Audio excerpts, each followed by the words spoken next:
Welcome back, everybody, to the very last section before our review here in the New Hire Orientation. I'm excited to talk about this one, as everybody else is, because this is when we talk about money and compensation. What you can expect to get out of this job if you do it properly. So let's jump right into it. To begin, a reminder of what we've already said about how pay will work here at Spartan and in the solar industry at large. It's not regular. You're not going to really know how to expect it, but if you don't pay attention to it, you just work and focus on the input that you're doing, getting out regularly, consistently, doing the job properly, you're not going to have to worry about the numbers because you're going to have a lot of money in your bank account. And so the other half of that is it's uncapped. You'll be able to make as much as you want. A reminder that it's pure commission, so it's not based on how long or how hard you work necessarily. It's based on how effective you are at offering and rendering the service properly in homes. So it's important to note that you do not get paid to knock doors or to have conversations with people.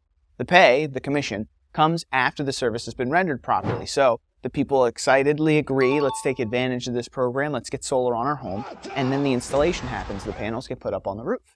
Once those things happen, that's when you get paid. And so there is a bit of a delay between when you're doing the work versus when you get paid to do it. Because you're there at the home on one day, but you don't have panels on your back to throw up on the roof by the end of that day. So there is a time period between when you do the service and you render it properly versus when you see the money in your bank account. There are two major benchmarks to this process. The first is known as project acceptance, or M1, and project installation, install, which is M2. Both of these get paid just a little bit differently. Let's start with an M1 payment. Project acceptance, M1, is what happens after, as we've mentioned in previous episodes, we send our lead, our option, a signed deal package to our install and finance partners for review and to carry out the process. And so what happens is the day of your knocking, you go out there, you say, hey, Mr. Homeowner, we're going to send a guy over here at around 5:30 tonight. He's an engineer for our program. He's going to show you how this is going to help you out. Sure, send him over. That sounds great. Your closer shows up, he sits down with him, and they have a conversation showing, hey, look, free to do, going to save you money, here's the tax credit, you're going to get a lot out of this. Homeowner says, let's do it. They sign all of the documentation to begin the process, and we submit that, if the closer's doing their job properly, to our install and finance teams, and they give us a thumbs up. When that happens, the project has been accepted, meaning that there's a little slice of that commission, because obviously the system isn't on the roof yet, so we're not getting the whole thing, but a little slice that's administered to the setter. So the setter gets paid in M1. This is the first sort of payment you can expect to make as a brand new hire. This amount is typically somewhere around maybe 10% or $1,000 is average. There are reasons why it varies. We're not going to dive into them because they don't really matter much, but we'll use 1,000 as a good placeholder amount. So you, having knocked the door, let's say today is Wednesday, on Wednesday, set up an appointment that's sold and the project was accepted by the end of the week. That means next week, you'll be seeing $1,000 in your bank account. Pretty quick money. But then what happens if you go out and do the same thing on Thursday and Friday? Now you've got 3 deals in the pipeline, all of which have been accepted, and you're looking at next week something like $3,000. For example, a brand new hire who we lovingly call Skeeto here at the organization brought himself home a $5,000 paycheck within his first 2 weeks because he set up 5 deals that signed. There's an important caveat to make in the industry about an M1 payment, however, and that's something known as a clawback. If this project is accepted and you get the little bit off the top, that $1,000 from the installer, but the project does not go through to installation, that $1,000 will have to be owed back. Luckily, this won't come out of your pocket. This is the sort of thing that Spartan does in the payroll section during our internal operations so that you aren't owing negative amounts of money out of your own pockets. That wouldn't be fair or fun for anyone. So in your next paycheck, you'll just put that money back. It'll be taken from what you would have taken home. Here's an example. If a rep, brand new, setter sets up 2 deals that sign on the very first week of his, and then 2 more the next week, he'll be having $2,000 paycheck week 2 and $2,000 paycheck week 3. However, if one of those very first deals cancels, it will be clawed back, and so he'll have $2,000 week 1 and only $1,000 week 2. If you take to heart the sort of explanation that I had for how to succeed in this job in previous episodes, then you won't worry too much about the denominations, the actual dollar and cent amount of your paychecks, because you'll just be focusing on doing the job properly. Imagine if half of every deal drops off, you're going to be owing a lot of money back, but if you just produce 100 deals over the next 4 months, doesn't really matter because you're looking at tens of thousands of dollars. So I would say get out of your own head, get out of the worry about the amount of money that's coming in on these M1s and these clawbacks. Just focus on doing a good job and getting paid consistently. With all that being said, that's not even the good part. The good part is at installation M2. Both the closer and the setter take home this slice of the pie. They split it pretty much in half. The amounts vary office to office and depending on your role, but the typical split for a brand new representative is something like 35% for the setter afterwards. And M2 happens when the project gets properly installed on the home. So the financiers and their installers, they do all of the weird background paperwork information necessary to get everything squared away and to get the thumbs up from the city and from the utility and whatever, put the system up on the roof. Once it's up there, we get paid out the rest of that commission. So we'll use a good placeholder number, something like $6,000 is a good amount for an average install here in Florida. Using $6,000, the income for both representatives involved, the setter and the closer, might look something like this. Boom, Wednesday night, you knock on the door, you do a good job, this guy's gonna walk right in, it's your closer, he sells the deal, signs it, and sends it. The M1 for next week, let's say 10%, is going to be $600 that you made setting up a pretty good deal. Great job. That deal does not cancel, so you don't owe the money back. That means $5,400 is left to get put on the home. Once that install happens, you split that, 35, 65, setter, and closer. You do the math to figure out how much people are going to be taking home. I'll give you a hint, more than $1,000.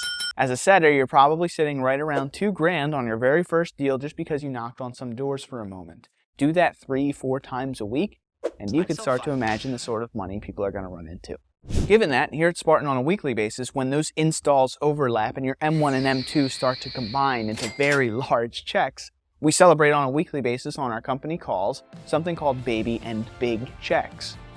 These are the $5,000 to $10,000 range and beyond. Checks for 1 week of work because of these installs lining up, totaling the amount that some of your peers may make in a year. I actually have that personal example. Here's an image of the check that I got in the mail as a consequence of doing my job properly for 1 week, 3 months after I started. That doesn't include the $1,000 M1 I also received for this same job. So the total is something like $12,000 because I rendered the service properly to a home. Given that amount of money, they still saved on their electricity. They got a very large system that produced more than the energy that they needed last year at a rate that was cheaper and fixed permanently, and the government paid them something like $15,000 because they put the system up on them. So it was a great win-win, but that's a lot of money. I have friends of mine personally who last year just barely made that the whole year, and I made it in a week. Here are a few examples of other baby and big checks that we celebrate here at Spartan on the weekly basis. These are regular reps, setters, closers, brand new veterans who are just working consistently, seeing installs go through, serving families properly, and making a ton of money while doing it. This sort of money you won't find in any other industry. Unless, of course, you're a doctor, you're a lawyer, you went to school for a very long time, you're a business owner. But when it comes to the average person, young people between the ages of 18 and 30, this industry of solar has made more millionaires than any other. It is, like we've mentioned, the gold rush of the 21st century. It's where the money is to be made if you're willing to put the effort forward. But it doesn't come easy to everyone, and like we've already talked about, there is an incredible turnover rate. So you need to get into your head that what you're not going to do is quit because you didn't see $1 the first day. Because you went for a week or two without a paycheck because you're learning how to do this job properly. Because you're scared that you aren't going to be good enough.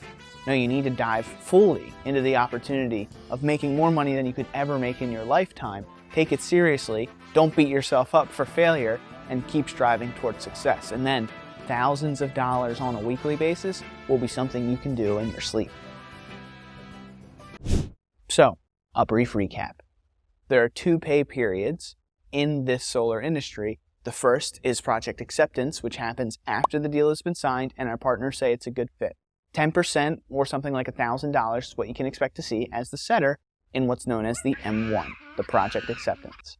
Once the system goes on the home, you get the installer M2 payment, and that's the rest of the commission. You're splitting it with the closer, or if you're doing all of the work yourself, an option that will be available to everyone if they work consistently, then you get to take the whole thing home. With that being said, the M1 can be clawed back, taken back out of future credits. This won't come out of your pocket, but it will go as a negative deduction on your next paychecks when you do make money. And so, the recipe for success is to not worry too bad about if deals are going to install or not. If you're not the closer, doesn't really matter to you, you don't have any control over that. Just focus on producing consistently, and the money that you're losing will be far outshined by the tons of money that you'll be making. A brief homework assignment. This will help you to overcome those barriers to entry for success that we've outlined before, and quell the anxiety of doing something new that might be difficult to get off the ground. Go and do an audit of yourself financially. This is something young people just don't do, so I highly recommend doing it regardless if you're going to stick this job out or not. Evaluate what you have going for you, expenses and bills that you gotta pay, and set up a budget for yourself so that you can handle the incoming payments and fees that are due. If you're in a position where it's already negative, then you need to get hard at work very quickly to make the money back up. But if you're in a position where you've stewarded your finances properly and you can set things up in a way where you can go without income for a couple weeks here, then get it out of your head that failure is an option. Get it through your brain that you're going to spend the next few weeks working very, very diligently on a brand new craft that will make you permanently wealthy. And don't let the worry of what I'm going to do with this dollar or that dollar because I have things to pay for in the back of the mind loom over you while you do that.